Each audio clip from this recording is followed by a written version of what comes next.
Hi, I'm Harry Shelton.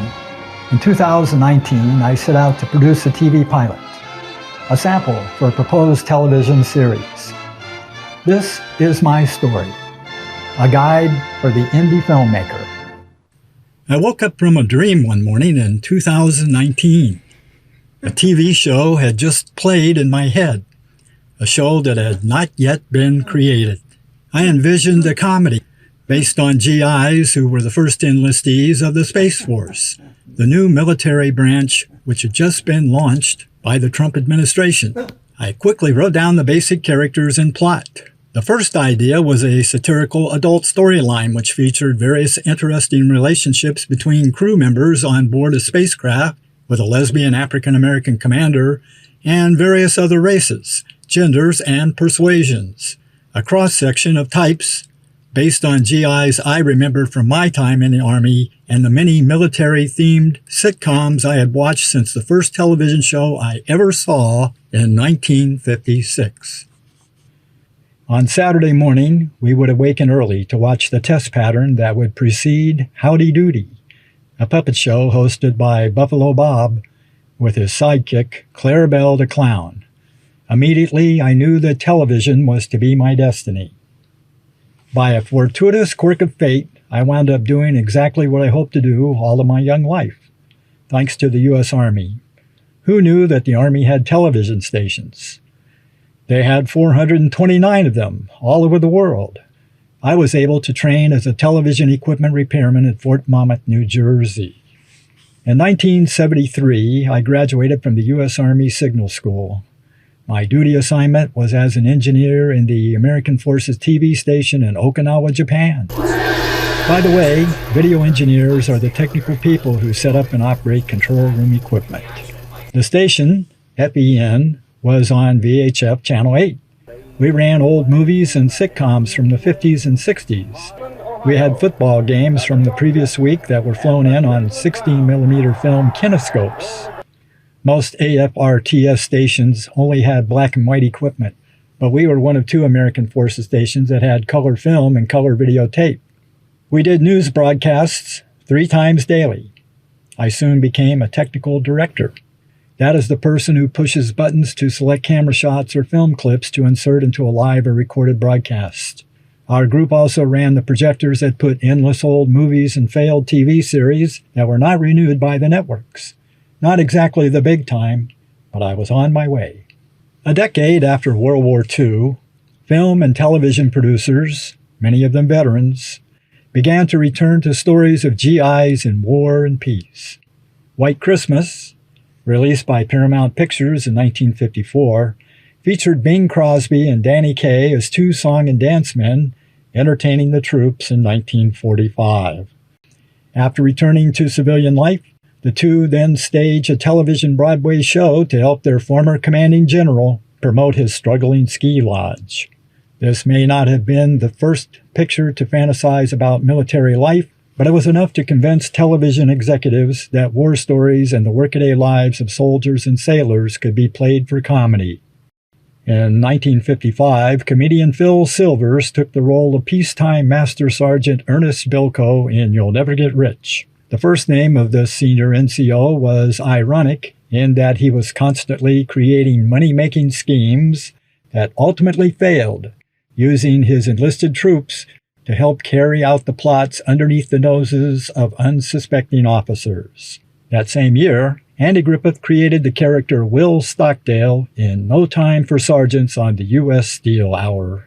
Here, the country boy recruit would perplex his superiors with his rural approach to protecting the nation. This Air Force version of barracks life would go on to be produced as a Warner Brothers film and later a TV series on ABC TV. In 1962, the popularity of John F. Kennedy spawned a TV send-up of a PT boat crew in the Pacific Wartime Theater with, you guessed it, superior officers obsessed with promotion to higher rank, while enterprising boat crews set up a souvenir racket in between combat patrols, all the while hiding a Japanese POW who did their laundry. McHale's Navy.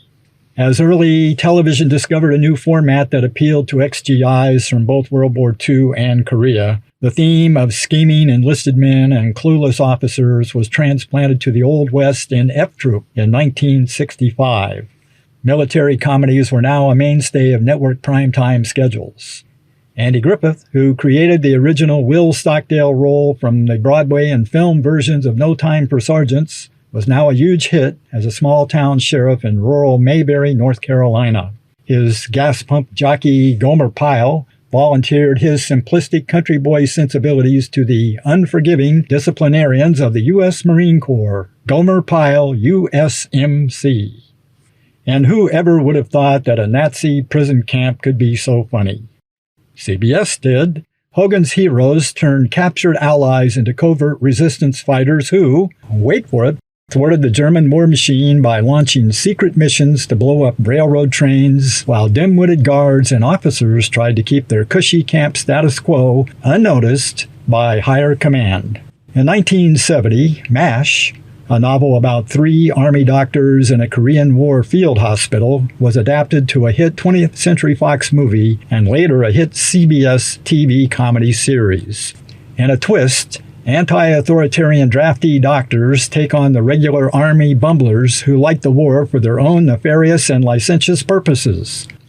So now it's 2019, and troops are now off to fight in the final frontier, space.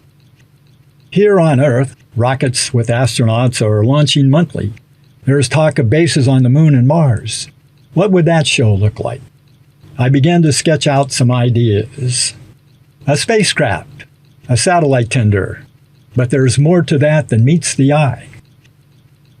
The CR-69er of the United Satellite Security Force, a multinational agency responsible for the protection of Earth's communication infrastructure in the geosynchronous satellite belt.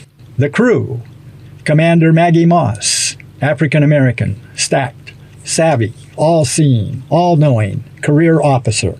Chief Concannon, the senior non-com, transferred from the Marine Corps. Tough, no clowning around. He takes names and kicks ass. Chief Science Officer Larry Biglione, leader of the mission specialists. He assesses threats and advises the commander. He's good with facts and figures, but not a people person. Mission specialist Mari Rojas, Puerto Ricana, Latina with an attitude, late 20s. Computer specialist. Yeoman Wendell Wainwright, Asian, weapons officer. He operates the Space Blaster 50K laser cannon, graduated first in his class. Space intelligence agent Lyle Amsterdam.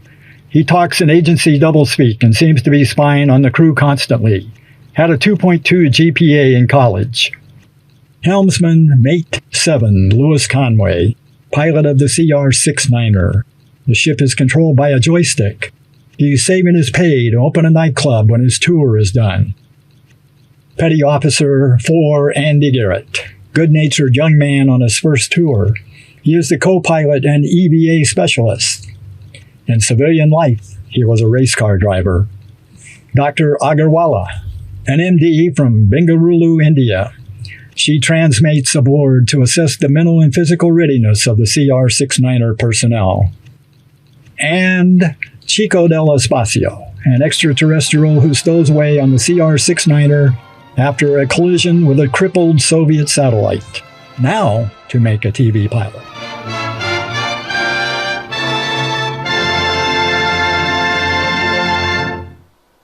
A space traveler on a mission, in search of an asteroid, a much-needed power source for their planet, a dying Soviet satellite, a moment's distraction. The traveler is shipwrecked. The CR-69er patrols the Sat Belt Zone, protecting Earth. The Alpha Stone, rich in gold, silver, and semi-precious jewels. Blodar and Dr. Kloroth, space pirates, scavengers trolling for treasure. Amarulia, a planet rich with silver. Amarulians, makers of jewelry. The plot: steal the Alpha Stone, harness its power, rob the Amarulians. The crew of the CR-69er goes into action. Catch the adventures. Team Space One. now on Roku TV.